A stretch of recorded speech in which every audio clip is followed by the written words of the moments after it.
Adrian, so we went through all of this, and we finally settled, is this correct, on a second-round pick of a kid who's probably right now a high school junior.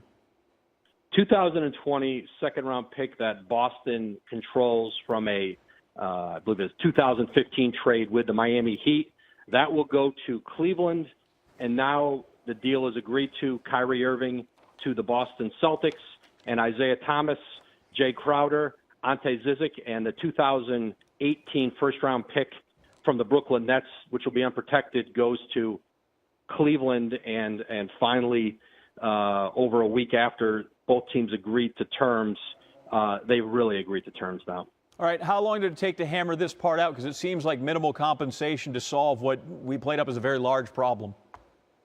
Well, Cleveland had pushed very hard to get a deal that would have included a first-round pick from Boston. Boston was just very resistant to the idea that they were giving up any more than a second-round pick.